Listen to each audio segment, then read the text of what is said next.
ஒரு பழைய பாட்டு ஒன்று இருக்கு. பொய்யிலே பிறந்து பொய்யிலே வளர்ந்த புலவர் பெருமானே அப்படின்னு சொல்லிட்டு அந்த பாட்டை நான் சாண்ட்ராக்கு டெடிகேட் பண்றேன். என்னம்மா பொய் சொல்றாங்க, ஒரு பொய் சொல்றாங்க, அது பொய்யை நாங்க நிரூபணம் ஆகுது, திரும்ப அதை மறைக்கிறதுக்கு இன்னொரு பொய் சொல்றாங்க, அது பக்கத்துல இன்னொரு பொய். இதெல்லாம் பார்த்துட்டு அதனாலதான் யாருமே வீட்டில் இருக்கக்கூடிய மெம்பர்ஸ்லாம் சாண்ட்ரா கிட்ட வந்து பேசுறது இல்லை. ஆனா அமித்துக்கு என்ன ஆச்சுன்னே தெரியல. போன வாரம்லாம் நல்லா தான் கேப்டன்சி பண்ணிட்டு இருந்தாரு. இந்த வாரம் சாண்ட்ரா சொல்ல மூட்டை மூட்டை பொய்ய அமைதியா உட்காந்து கேட்கிறாருங்க. அவங்க சொல்றத பார்த்தாலே நமக்கே கடுப்பாகுது. அந்த மனுஷன் அப்படி பக்கத்துல உட்காந்துட்டு அவங்க சொல்றதெல்லாம் கேட்டுட்டு அப்படியா அப்படியா பண்ணாங்க, ஐயோ அது தப்பாச்சு அப்படின்னு சொல்லி கேட்டுட்டு இருக்காரு. என்ன அமித் ஆச்சு உங்களுக்கு இந்த வாரம்? சாண்ட்ரா சொல்றதான் கேட்டு அமைதியாவது இருக்காரா? போய் வினோத் கிட்ட போய் நியாயம் கேட்கிறாரு. சாண்ட்ராக்கு இப்படிலாம் பண்ணிருக்காங்க அப்படின்னு உடனே வினோத் அங்கிருந்து வராரு. என்னங்க பிரச்சனை?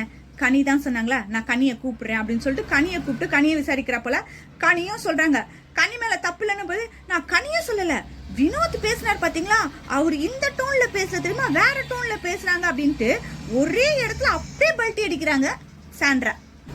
வீட்டில் இருக்கவங்க எல்லாருக்குமே நல்லா தெரிஞ்சிச்சு இவங்க ஏதோ சீன் போட்டு ஏதோ கிரியேட் பண்ணணும்னு நினைக்கிறாங்க.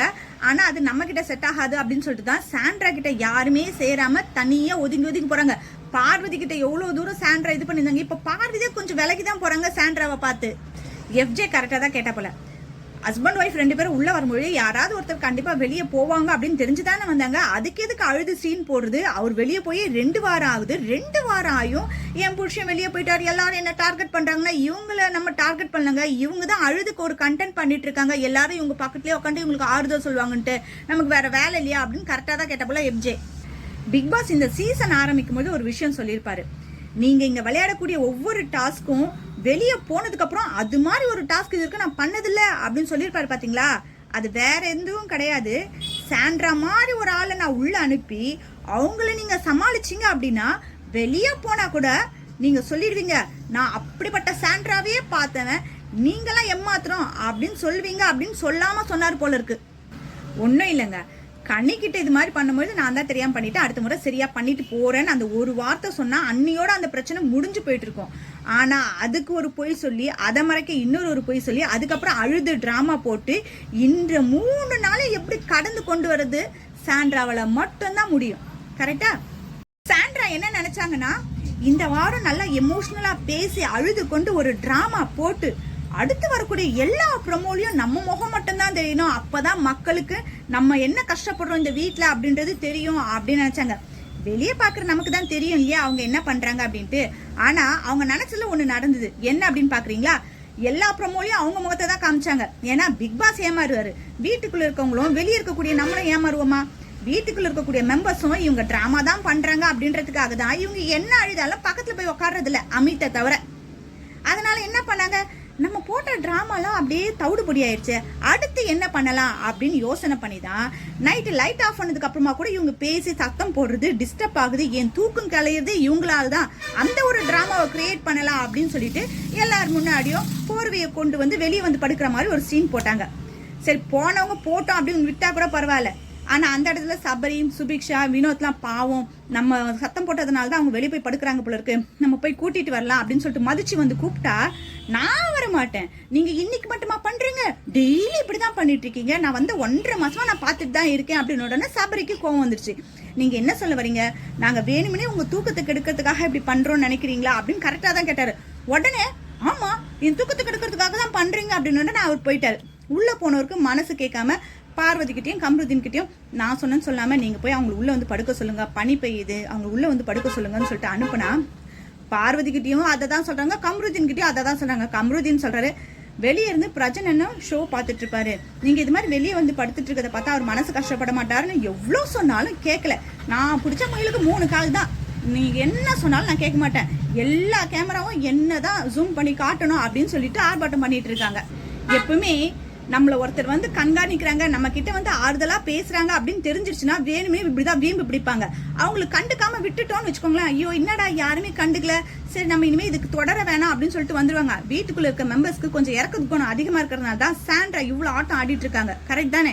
சாண்ட்ரா இது மாதிரி வெளியே போய் படுத்ததை பார்த்து சபரி, கனி இவங்கெல்லாம் உட்காந்து பேசும்போது கனி ஒரு விஷயத்த சொன்னாங்க. என்னன்னா அது கரெக்டான விஷயம் தான். என்ன அப்படின்னா, பிக் பாஸ் ஷோ அப்படின்றது 24 hours லைவ் வந்து போகும். ஒரு சிலர் வந்து லைவ் ஃபுல்லாவே உட்காந்து பார்ப்பாங்க. ஏன்னா ஒரு சில டாஸ்க்ல வந்து நைட்ல கொடுப்பாங்க. அப்படின்னா நைட் இவங்க பாடி சிரிச்சு பேசுறது காமெடியா இருக்கும். அதெல்லாம் ஒரு சிலர் ரசிச்சு பார்ப்பாங்க. அது மாதிரி ஒரு ரியாலிட்டி ஷோல ஒரு 10 மணிக்கு லைட் ஆஃப் பண்ணிட்டா வந்து படுக்கணும்னு சொல்லிட்டு இவங்க நினைக்கிறது தவறான விஷயம் அப்படின்னு சொல்றது கரெக்டா தான். கனி இந்த இடத்துல கரெக்டான விஷயத்த தான் சொன்னாங்க. அதே மாதிரி இவங்க பேசும்போது இவங்களை கூப்பிட்டு பக்கத்துல உட்கார வச்சு எங்களை மாதிரியே நீங்க பண்ணுங்க அப்படின்னு சொல்லிட்டு டிஸ்டர்ப் பண்ணா கூட இவங்க சொல்றதுல ஒரு நியாயம் இருக்கு. அவங்க தனியா ஏதோ ஒரு இடத்துல பேசி சிரிச்சு பாடி கொண்டுட்டு இருக்காங்க.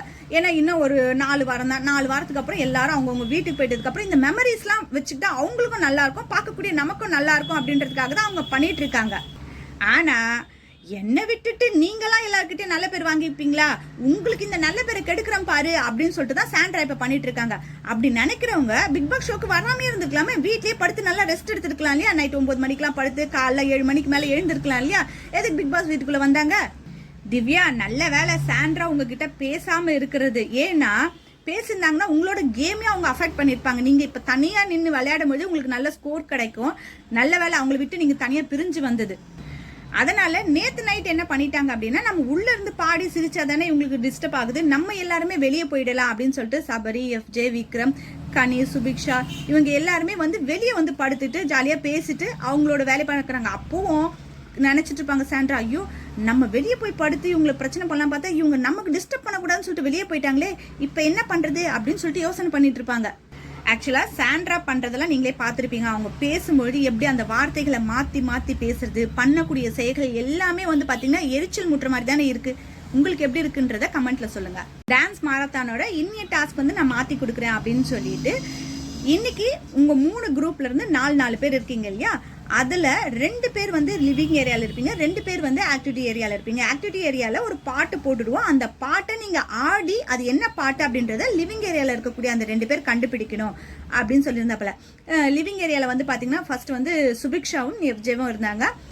டான்ஸ் ஆடுறதுக்கு வந்து பாத்தீங்கன்னா அரோராவும் விக்ரமும் போயிருந்தாங்க. ஃபர்ஸ்ட் ஒரு பாட்டு போடும்போது அவங்க எவ்வளோ நேரம் வந்து ட்ரை பண்ணி இது பண்றாங்க. அது ஃபர்ஸ்ட் அவங்களால கண்டுபிடிக்கவே முடியல. வீட்டில் இருக்கவங்க யாராலையும் கண்டுபிடிக்க முடியல.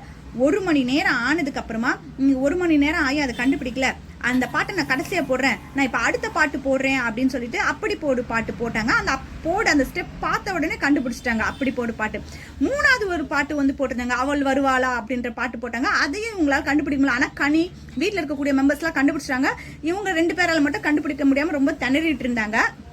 மொத்தமா 5 பாட்டுக்கு 4 பாட்டு கண்டுபிடிச்சாங்க, ஒரு பாட்டு மட்டும் கண்டுபிடிக்க முடியல. மொத்தமா 2 மணி நேரம் 36 நிமிஷம் இவங்க வந்து டான்ஸ் ஆடினாங்க. அதுல வந்து பாத்தீங்கன்னா இவங்க வந்து 4 பாட்டு தான் கண்டுபிடிச்சாங்க.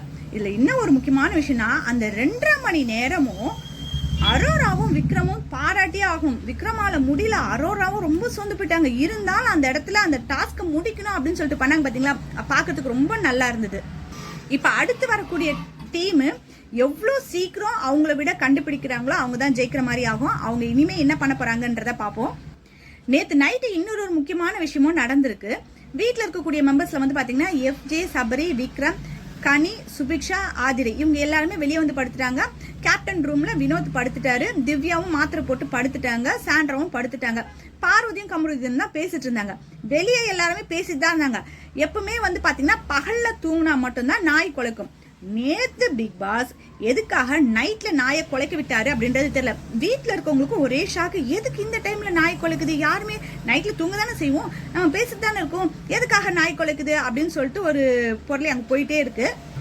ஆனா இந்த நாய் குலைச்ச கொஞ்ச நேரத்துக்கு அப்புறமா பார்வதியை மட்டும் ஜூம்ல எடுத்துட்டு போய் காமிக்கிறாங்க. பார்வதி சொல்றாங்க, பிக் பாஸ் என்னால என்னோட எமோஷனலை கண்ட்ரோல் பண்ண முடியல, பிக் பாஸ் என்னை வெளியே அமிச்சிடுங்க பிக் பாஸ் அப்படின்றாங்க. பயப்புள்ள அது என்ன அங்க பண்ணுச்சு ஏது பண்ணுச்சுன்னு தெரியல, பிக் பாஸால வெளிப்படையா சொல்ல முடியல, அதனால நாயை கத்த விட்டுட்டாரு. இன்னுமா இவங்க திருந்தாம அந்த வீட்டுல இருக்காங்க. முதல்ல வெளியே அமுச்சு விடுங்க பிக் பாஸ். பிக் பாஸ் அப்படின்றது ஒரு ரியாலிட்டி ஷோ. இந்த ஷோல பங்கு பெற்றவங்கலாம் தன்னோட ஃபியூச்சர்ல அவங்களுக்கு கெரியர் நல்லா அமையணும் அப்படின்றதுக்காக தான், தன்னோட திறமையெல்லாம் காட்டுறதுக்காக இந்த ஷோக்கு வந்திருக்காங்க. தனக்கு கிடைச்ச இந்த வாய்ப்பை நல்லா பயன்படுத்தி அவங்களுக்கு என்ன திறமை இருக்கோ அதை காமிச்சு முன்னேறதுக்கு தான் வழிவகை செய்யணும். ஆனா இது ஒரு சிலர் கரெக்டா பயன்படுத்திக்கிறாங்க. அதுவும் இந்த சீசன்ல வந்து பாத்தீங்கன்னா பார்வதி, கமருதீன் அவங்களுக்கு வெளியே இது வரைக்கும் இருந்த பேரை விட இப்போ உள்ள போய் பேரு கெடுத்துக்கிட்டாங்க அப்படின்னு தான் சொல்லணும். ஏன்னா நான் பார்வதியோட வீடியோஸ்லாம் நான் நிறைய பார்த்துருக்கேன். எனக்கு ஒரு சில வீடியோஸ்லாம் ரொம்ப பிடிக்கும். ஏன்னா ஒரு சில விஷயங்கள்லாம் வந்து பார்த்தீங்கன்னா நல்லா போல்டாக பேசுவாங்க. ஏன்னா ஒரு சிலர் வந்து ஐயோ இந்த விஷயம் பேசலாமா, பேசினா தப்பாக நினைப்பாங்களா அப்படிலாம் சொல்லக்கூடிய விஷயத்த பார்வதி கொஞ்சம் நல்லா போல்டாகவே பேசுவாங்க. அது நல்லா இருக்கும் பார்க்கறதுக்கு. அதே மாதிரி கம்ருதீன் வந்து சீரியல்லாம் பார்த்துருக்கோம். அவருக்கு கொடுத்துருக்க கேரக்டருக்கு அவர் நல்லாவே நடிப்பார். ஆனால் அந்த 2 பேரும் இந்த பிக் பாஸ் ஷோக்குள்ளே வந்து அவங்க இது வரைக்கும் வச்சிருந்த பேரை சுத்தமாக கெடுத்துக்கிட்டாங்களோ அப்படின்ற மாதிரி தான் எனக்கு தோணுது. ஒரு பிக் பாஸ் ஷோவில் ஒரு லவ் கண்டென்ட் பண்ணுறது அப்படின்றது தப்பு இல்லை. ஏன்னா இது வரைக்கும் வந்த சீசன்லாம் கூட லவ் கண்டென்ட்லாம் இருக்குது. சார் நீங்கள் உண்மையாகவே லவ் பண்ணுறதாக இருந்தால் கூட ஓகே, இந்த ஒரு 3 மாதம் கழிச்சு போயிட்டு மீதி எல்லாம் வெளியே பேசிக்கலாம் அப்படின்லாம் இல்லாமல் போன வாரம் எல்லாம் மைக்க மூடி பேசி அது ஒரு பெரிய பிரச்சனையாகி இருந்தது. சார் இந்த வாரம் அப்படின்னு பார்த்தா இப்போ நைட்டு பிக் பாஸ் வந்து ஒரு நாய் குலைக்க விட்டுருக்காரு. அதுக்கப்புறம் பார்வதி என்னால் எமோஷனலாக கண்ட்ரோல் பண்ண முடியல, என்னால் ஃபீலிங்கை கண்ட்ரோல் பண்ண முடியல அப்படின்னு சொல்லிட்டு நான் வெளியே போகிறேன் அப்படின்றாங்க. அப்படின்னா இந்த ஷோக்குள்ளே எதுக்காக இவங்க வந்தாங்க? வந்த வேலையை விட்டு தேவையில்லாத வேலையை பார்க்கறது அவங்களோட ஃபியூச்சருக்கு தான் நல்லதில்லைன்னு நான் நினைக்கிறேன். எப்பவுமே ஒருத்தரை பற்றி தெரியாமல் அவங்கள வந்து விமர்சிக்கிறது தவறு அப்படின்னு தான் நான் நினைப்பேன். இருந்தாலும் இவங்க ஒரு பப்ளிக் ஷோவில் இப்படி பண்ணுறது பார்க்கறதுக்கு நல்லா இல்லைன்னு நான் நினைக்கிறேன். நீங்கள் என்ன நினைக்கிறீங்க அப்படின்றத கமெண்ட்டில் சொல்லுங்கள்.